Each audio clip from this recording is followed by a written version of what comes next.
Assalamualaikum warahmatullahi wabarakatuh. Hai teman-teman semua, kembali lagi bersama saya Anissa Putri. Pada video kali ini kita akan membahas beberapa materi.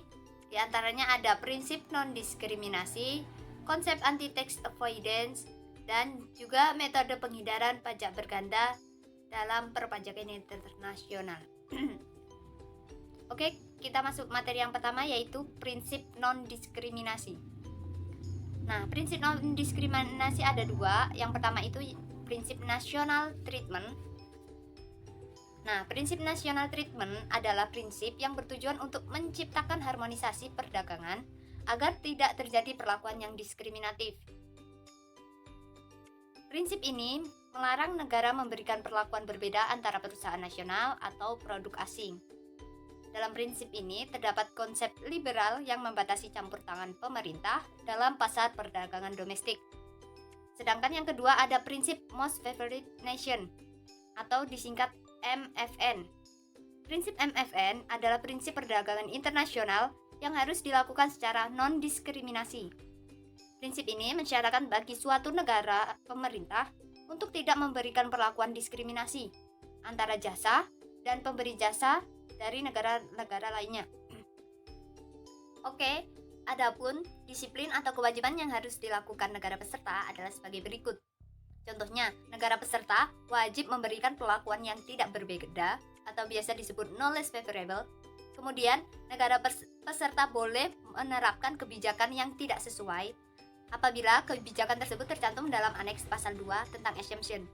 Kemudian, perjanjian ini tidak melarang suatu negara peserta untuk memberikan kemudahan kepada negara yang berbatasan wilayah dengannya. Oke, lanjut kita ke materi 2, yaitu tentang konsep anti-tax avoidance. Nah, berikut adalah ketentuan anti-tax avoidance. Yang pertama ada GAAR. Nah, GAAR merupakan ketentuan anti penghindaran pajak yang bersifat umum dan tidak dibatasi kepada subjek atau objek tertentu.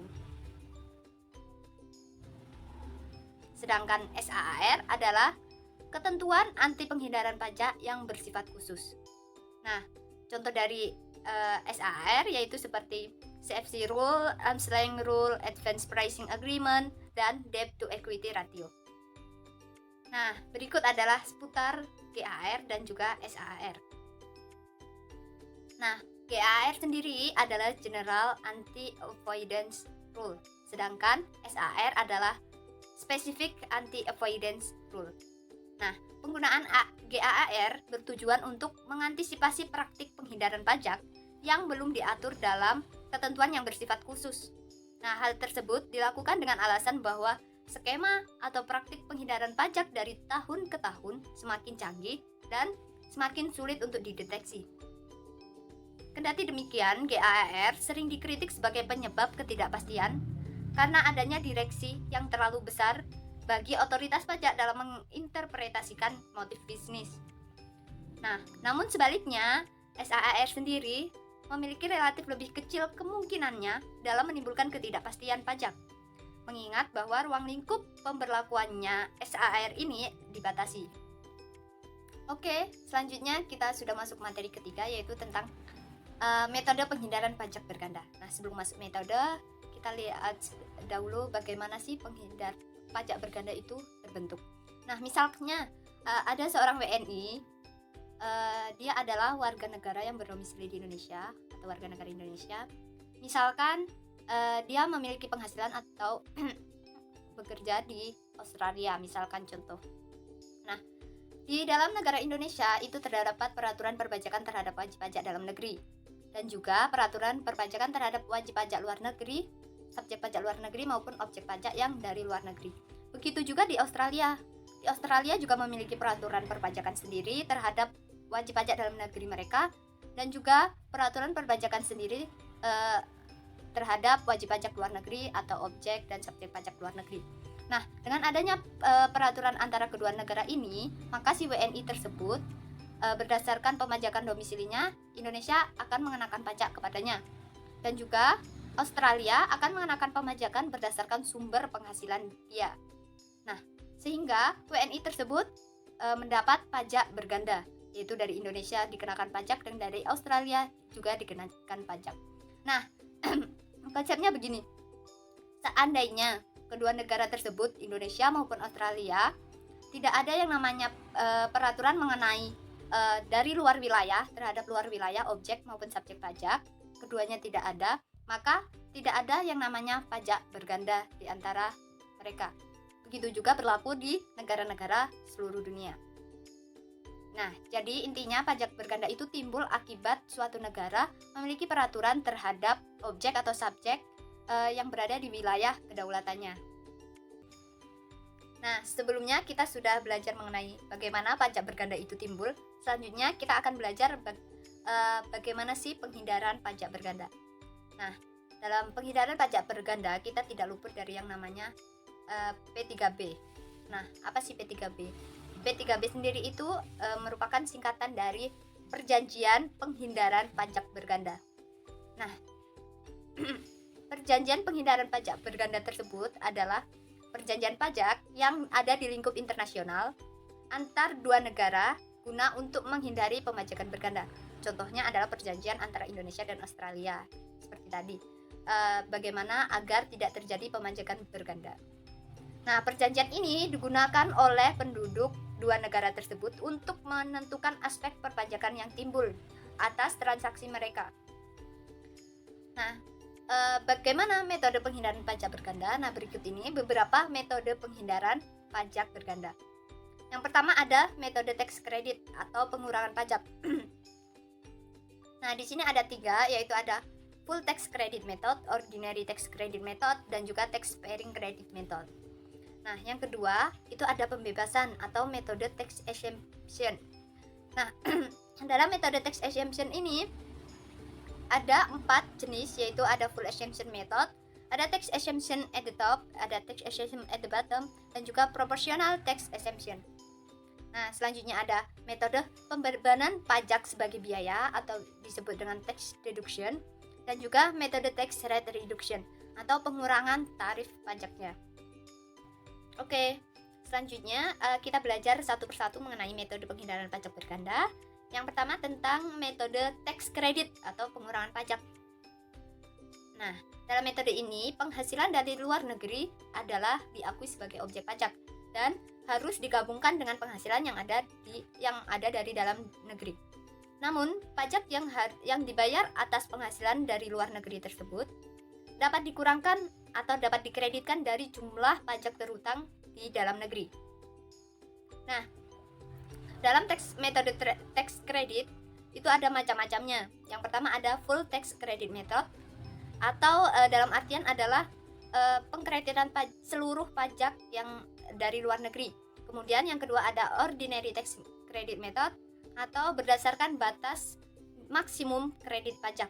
Dan yang ketiga ada tax sparing credit method atau fasilitas pajak dari negara sumber. Nah, berikut adalah contoh penerapan metode tax credit. Ada contoh wajib pajak dari negara A pada tahun 2007 memperoleh penghasilan dari dalam negeri sebesar 100 juta rupiah dan dari luar negeri dari negara B 50 juta rupiah.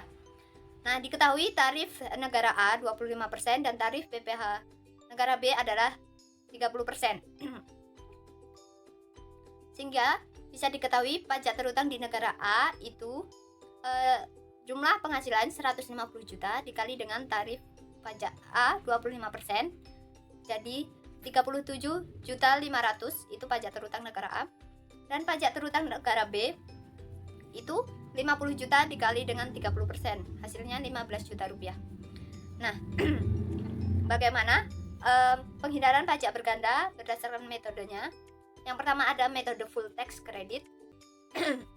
Nah, di metode ini pajak terutang dari negara A itu ada 37.500.000 dan menurut metode ini seluruh pajak luar negeri itu menjadi kredit pajak.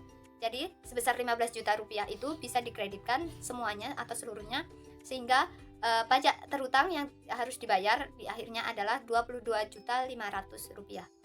Nah, sedangkan apabila metodenya memakai ordinary tax credit method, dengan anggapan memakai kredit pajak maksimum yang dihitung dengan cara jumlah penghasilan luar negeri dibagi total penghasilan baik dalam negeri maupun luar negeri dikali dengan jumlah pajak terutangnya. Nah, di sini 50 juta dibagi dengan 150 juta rupiah dikali dengan pajak terutang dari negara A adalah 37.500. Nah, sehingga diketahui kredit pajaknya yaitu sebesar 12.500. Nah, 12.500 dengan 15 juta lebih kecil 12.500.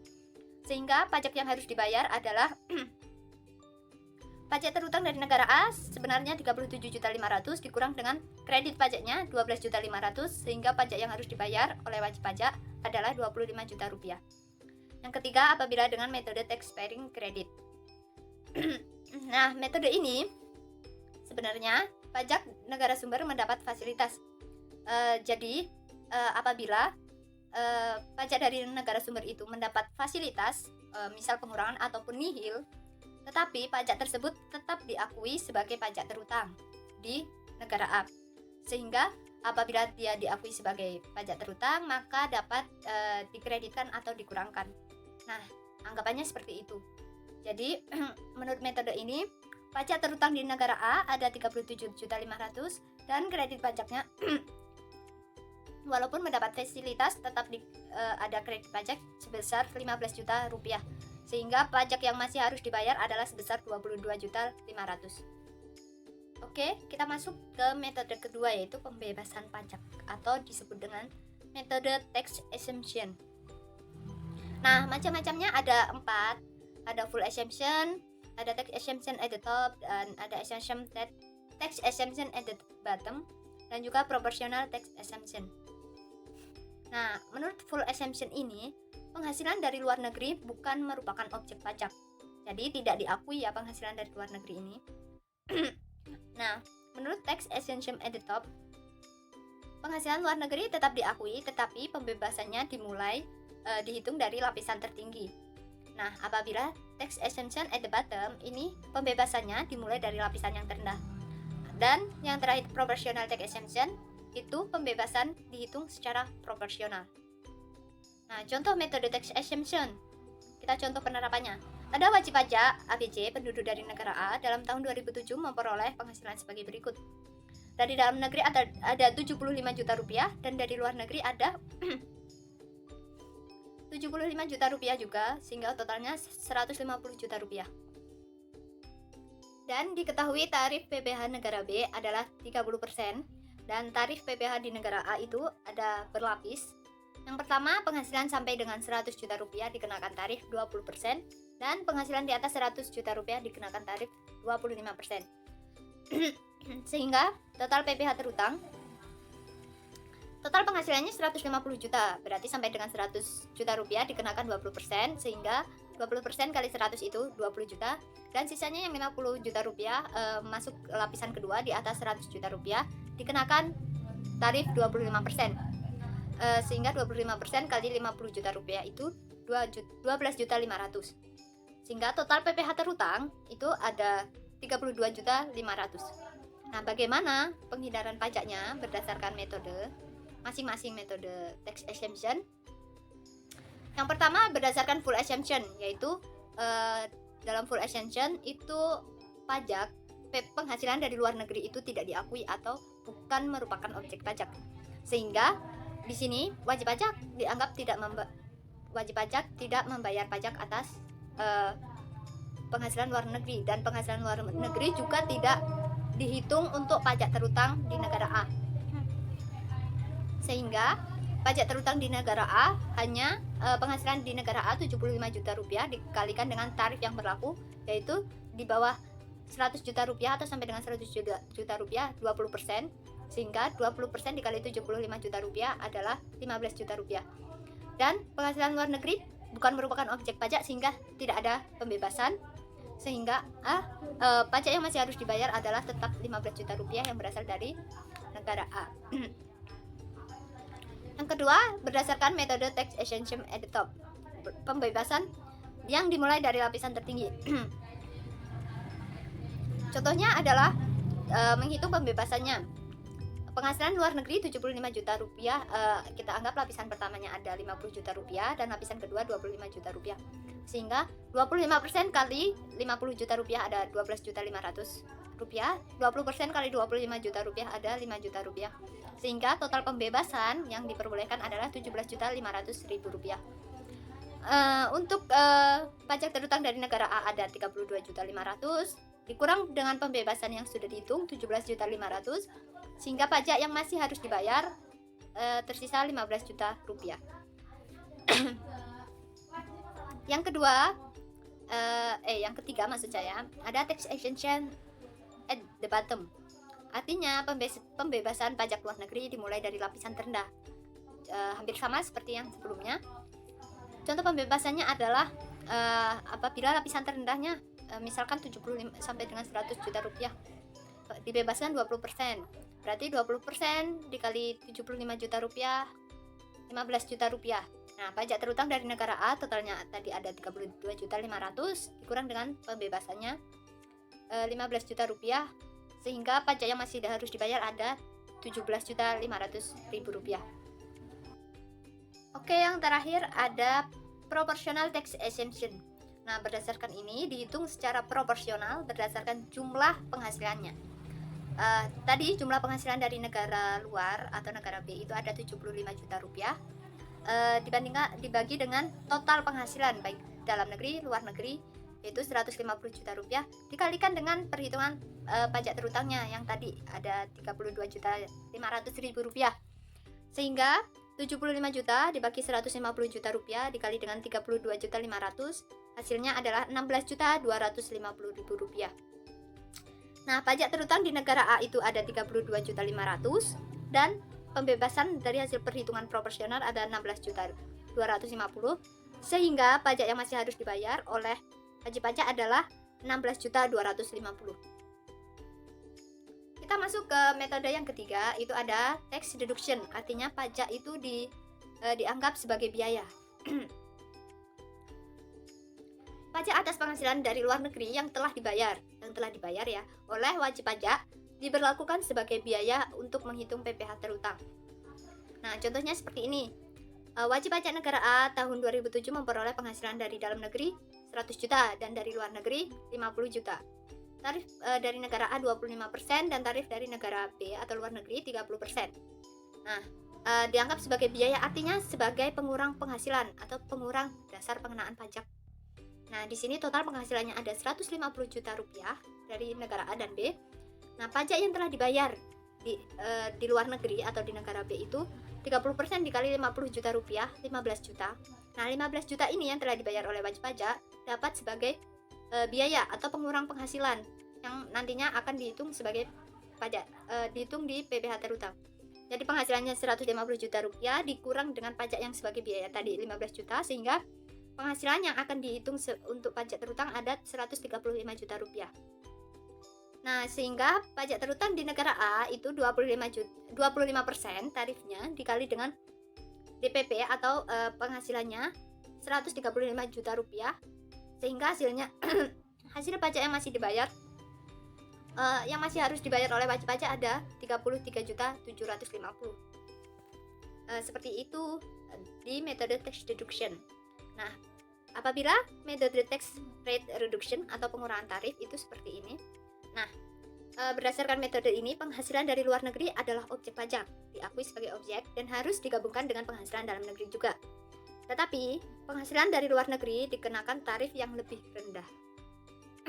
Contohnya sama seperti sebelumnya. Wajib pajak negara A dalam tahun 2007 berpenghasilan dari dalam negeri 100 juta dan dari luar negeri 50 juta. Diketahui tarif PPh negara A 25%, tarif PPh negara B 30%. Dan ada ketentuan untuk penghasilan dari luar negeri diberikan pengurangan sebesar 25%. Nah, berarti penghasilan dari luar negeri ini untuk dihitung PPh terutang dikasih fasilitas atau dikasih pengurangan sebesar 25%. Sehingga yang akan kita hitung hanya 75% dari total penghasilan luar negeri. Perhitungannya seperti ini. Penghasilan kita dari dalam negeri full 100 juta dikalikan dengan tarif 25%, didapat PPh-nya 25 juta rupiah. Nah, penghasilan dari luar negeri itu yang kita akan hitung adalah 75%.